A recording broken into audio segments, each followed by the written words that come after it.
Well, hello friends and welcome back. Welcome to Intoxicated by Grace. I'm Scott Roward. So here we are in episode 5, which I am just entitling, Was the Sabbath Instituted at Creation? So this point or this concept is something that is common among Sabbatarians, because the reason this is an important point for them is that when somebody tries to argue that the Sabbath was just for the Israelites, they point back to the Garden of Eden when there was no Israelites. It was just man, Adam and Eve. And they like to point out that, see, the Sabbath was created there before any kind of nationality, and it was automatically for all people.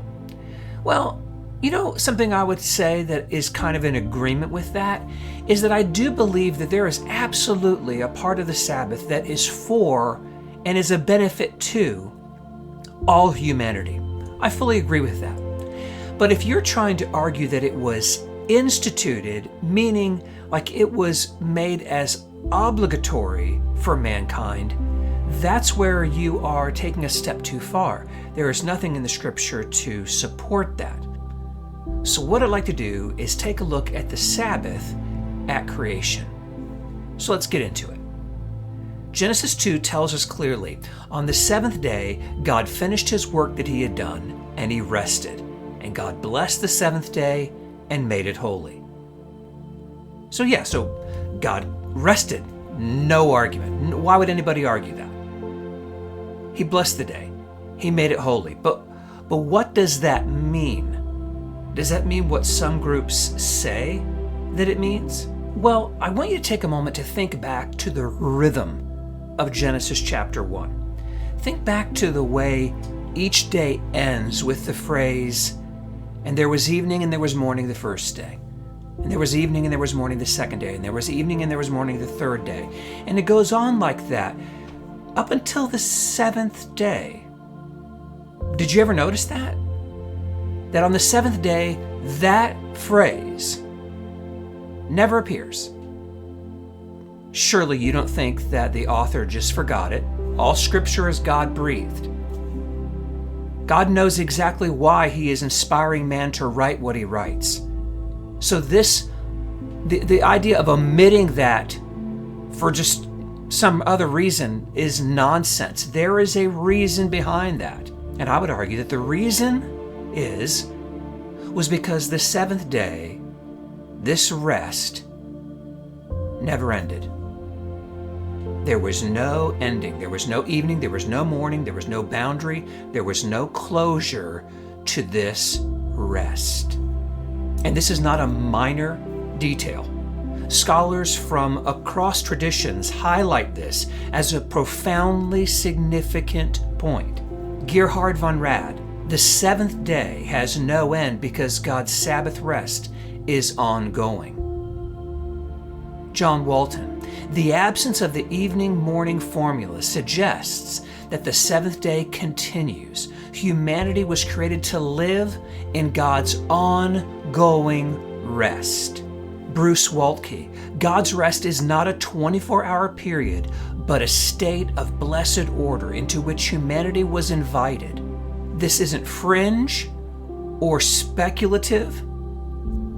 This is mainstream Old Testament interpretation, which leads us directly to the heart of the matter. God's rest was not something that Adam and Eve had to enter once a week. Adam was created inside of that rest. He wasn't commanded to stop working because he had no toil. There was no sweat of the brow, no curse of the ground, no death pursuing him. He wasn't weary. He wasn't straining to provide for himself and Eve. He wasn't laboring under some burden. He lived in a world where God had done all the work. And here's the key. There is not one word in Genesis telling us that Adam and Eve ever kept a Sabbath. Never does it tell us that they were resting on a weekly cycle or to sanctify the seventh day. They are simply placed into God's finished, perfect, restful world. Scott, but what about he made it holy? This is one of the most important points to clarify, especially when speaking with Seventh-day Adventists. Genesis says God blessed the seventh day and made it holy. Sabbatarians will argue, see, it's holy. Therefore, it's commanded for all humanity. But that's not what the text says. Here's why. Holy means set apart, not commanded. There are many things in the Old Testament that are holy, that are not moral laws. The tabernacle, the priestly garments, the temple vessels, holy ground. Look in Exodus 3. Take off your sandals, you're standing on holy ground. Genesis does not say that the day was holy for humans. It simply says God made it holy. He set it apart.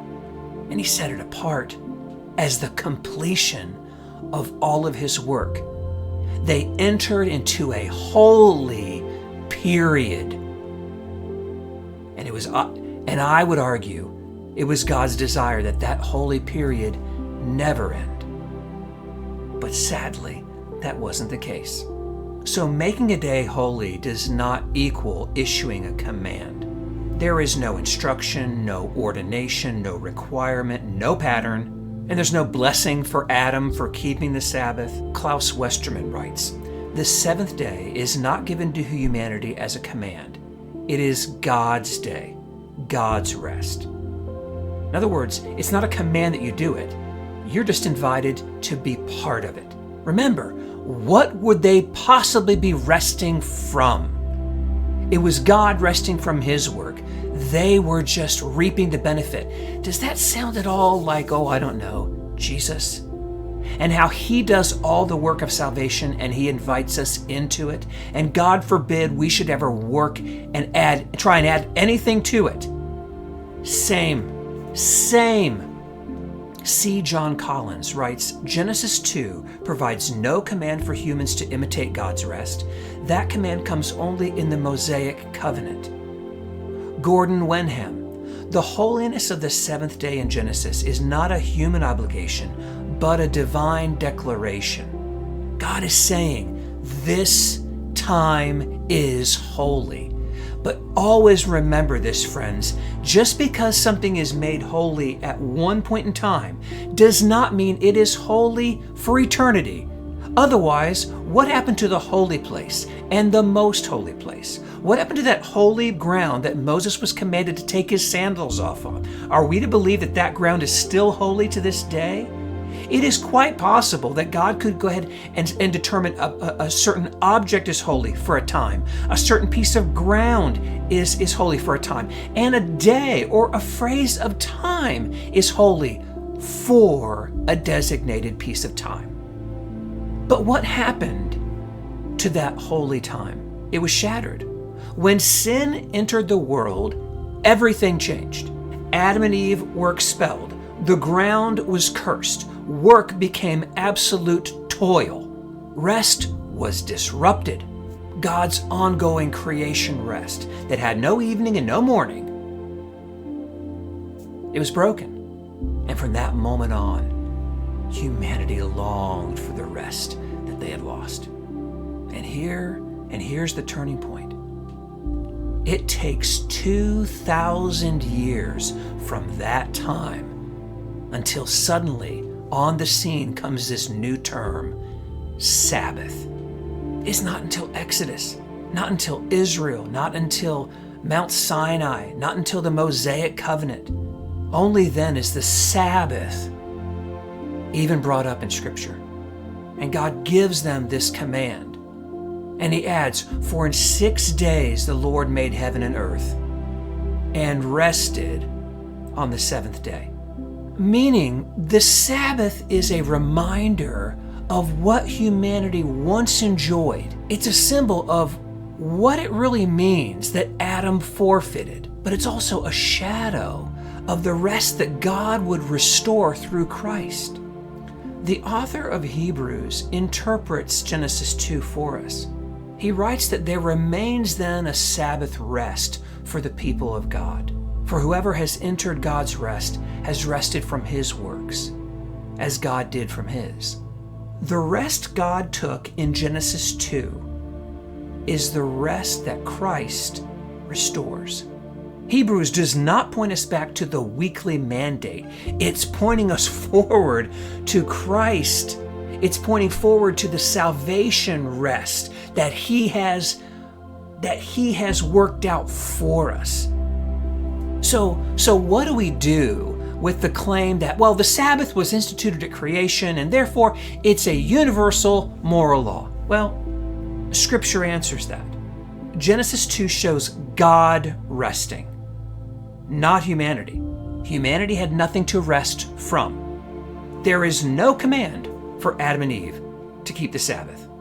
No Sabbath keeping recorded in the Bible up until Exodus 16. Not Moses, not Noah, not Abraham, not Isaac, not Jacob, none of them. In Genesis chapter 2, when we talk about the Sabbath, we note that that day has no closure, pointing to divine, eternal rest, not some human weekly obligation. The Sabbath only appears in the Mosaic covenant.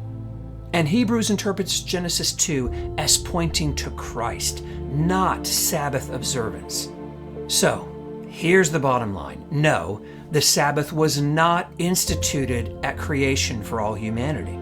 God rested. Yes, His rest was ongoing. And humanity lived in that rest until sin shattered it, at which time God went back to work, the work of salvation. In the creation story, there is no Sabbath command, no weekly rhythm, no human obligation. The Sabbath wasn't given until the Mosaic covenant, and its purpose was to point back to creation, to that creation rest that was lost, and point forward to the rest that Christ delivers. And so I think this does prepare us for episode 6. And in that episode, we're going to look at 3 biblical reasons of why the Sabbath, even though it's found in the 10 Commandments, is a ceremonial law. So, for Intoxicated by Grace, I'm Scott Roark. I'll see you soon.